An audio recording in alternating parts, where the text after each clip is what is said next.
Many of you have travelled long distances in honour of this humble man, including my cousin, Dana, and her husband, Stephen, from Queensland, and my own brothers and their respective families, as we are spread across 3 states. As the patriarch of our family, I must acknowledge the tremendous support that has been given to George by Vicky and my brother John and his wife Sue over the past few years. I've also noticed in the crowd some people from the Jackaloo 4-wheel drive club. Thank you for attending. Your regard of honour is most welcome. And former colleagues of Dad when he was working. He hasn't worked for a long time, but those people have still kept in touch. And thanks, Ken and Claudia and Ken's wife, sorry, Mr. Name. But thank you very much for coming today. I'll pray for indulgence with this eulogy as George packed a lot in his 86 years.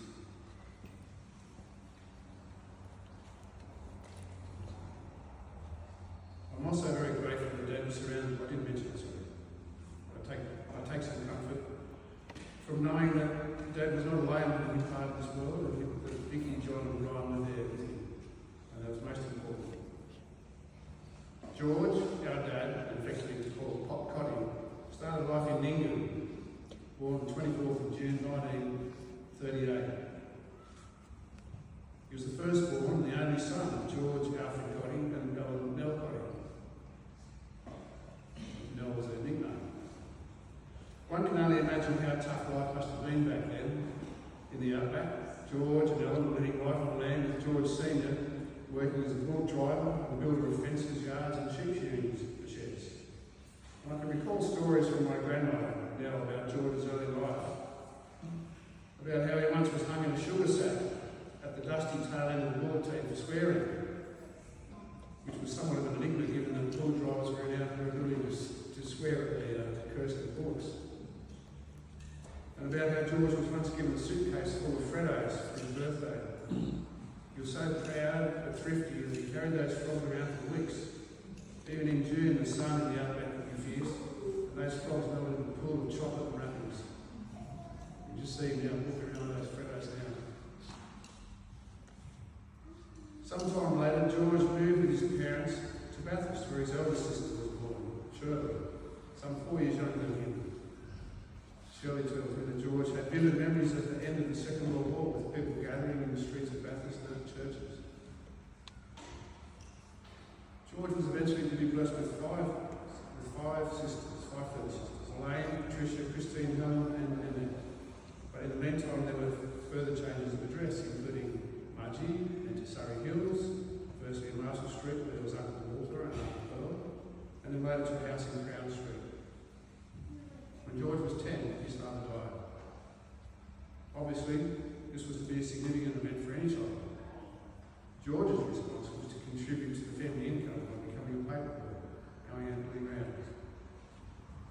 And I also recall stories from Nana about how George used to go for a ride 100 miles in a day just for the fun of it. George was described by his older sisters as a responsible kid. Shirley in particular felt that he really looked out for her. Nella had a favourite junk ball that she used to apparently like to threaten discipline with. And one day it was presented to Shirley. George grabbed hold of it and threw it on the roof so she couldn't get the needles on. George also spent significant time with his maternal grandfather, who was later tragically killed in a railway accident at Colcan. Time passed following George Sr.'s death, and his brother Jack became a more significant person in their lives. As the family moved to Rockdale on the Princes Highway, Jack moved in with them. It was here one day that George ran out on the highway and was struck by a car, but fortunately not severely injured. He wasn't so lucky when it came to the sun. He went with his friends to the beach one day and fell asleep on the sand hills. He was so badly burned from the sun that he was wrapped from head to foot in bandages, and according to show he looked like an Egyptian mummy when everyone was laughing. The family finally moved to Candy Vale after Jack applied for a war service loan to buy a house, and Jack and Nell arrived home one day to announce that they married in secret. Jack apparently didn't treat the children any differently to his own.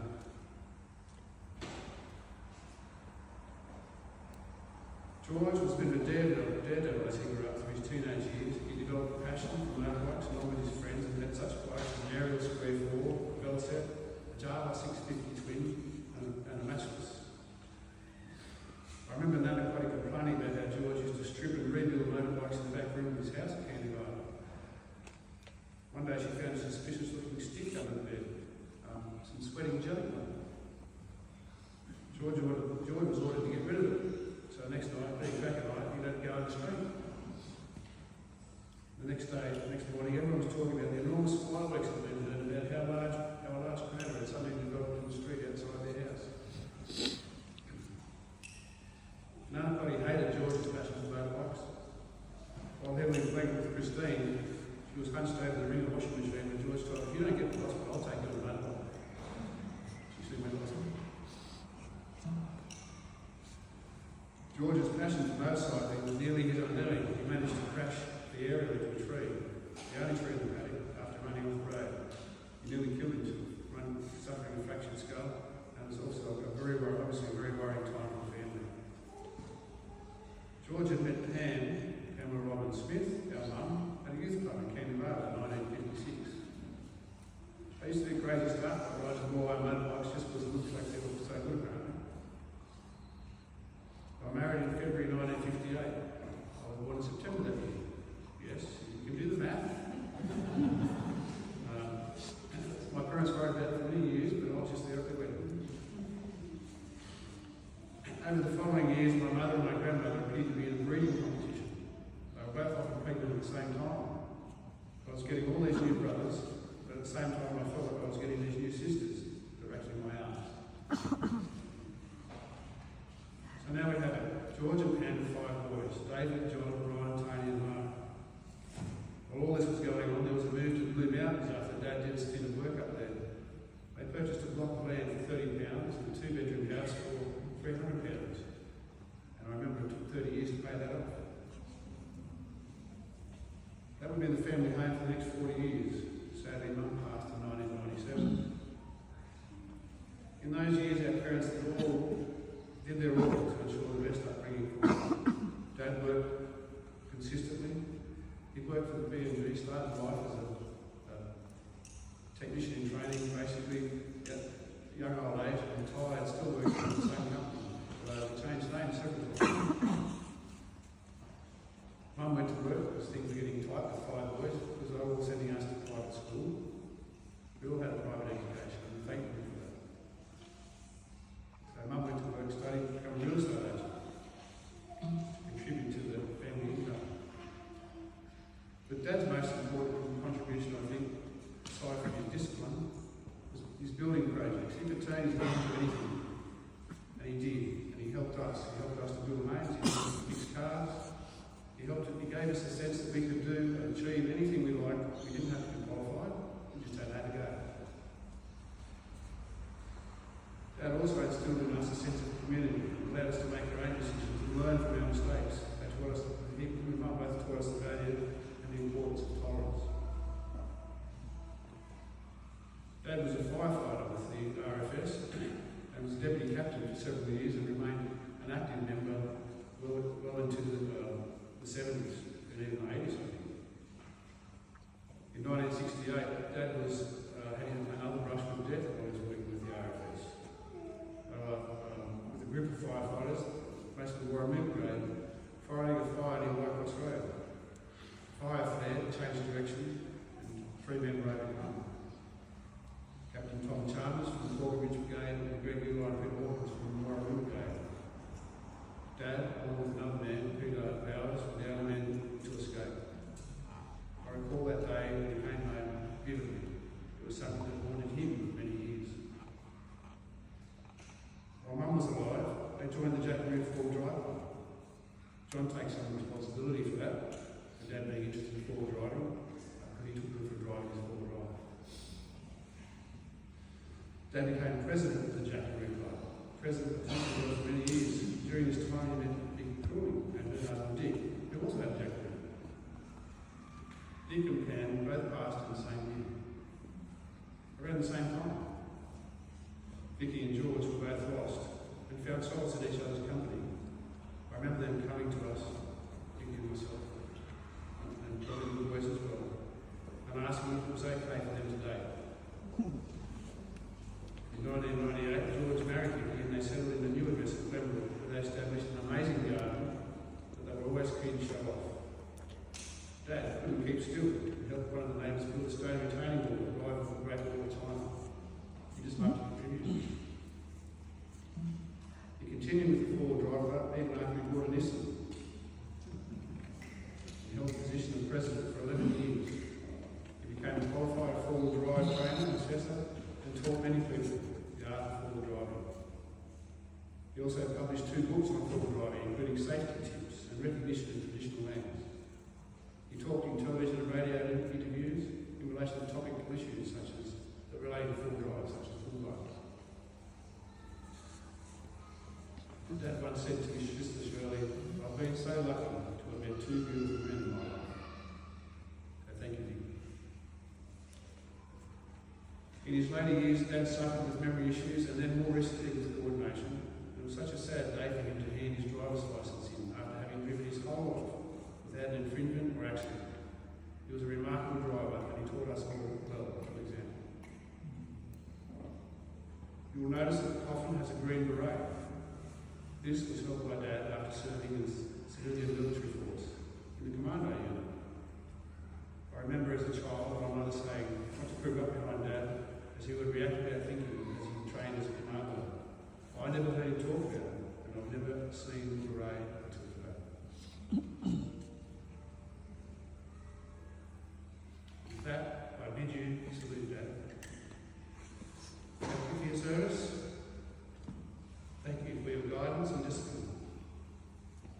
Thank you for your undying love. The way you would never say the words, we knew they were there. We would say the words, "Love you, Dad," your later life, hoping that you might return them, watching you squirm, not knowing how to respond, but knowing that you did anyway. So, today, I say to you one more time, love you, Dad. Love you, Dad. I could just indulge, I have a letter from a cousin. Just quickly share that. No memories of Dad. This is from Kaylee. It's addressed to myself and my brothers and to Vicky. I just want to send a little note to share a few of my memories of Uncle George with you as I knew him. When I sat down to write this, I thought to myself, how would I describe Uncle George? Clearly, he was funny. You all know he had a very sharp sense of humour, unlike your brother. He was very creative. He loved photography and had a flair for this.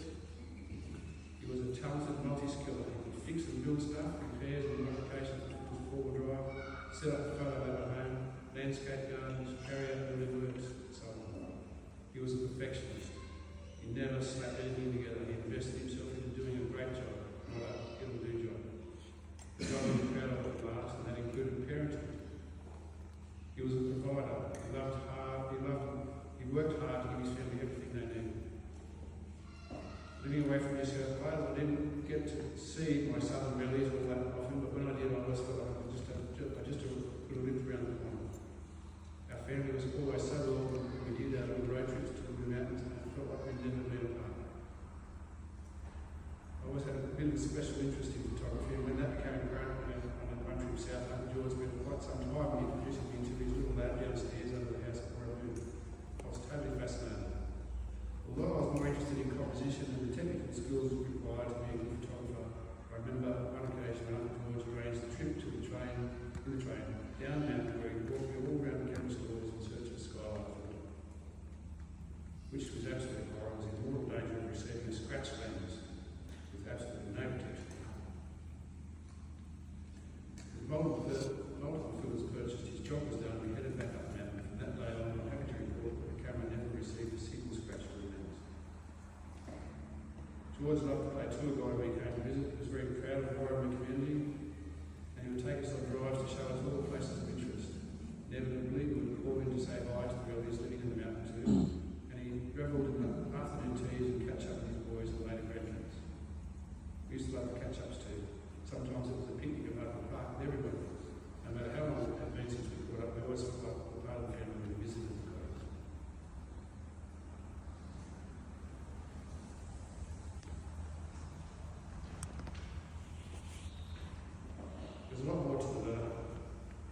I'll bring it with me to the wake so if anyone wants to read it, they can. But she does finish. I know it's good.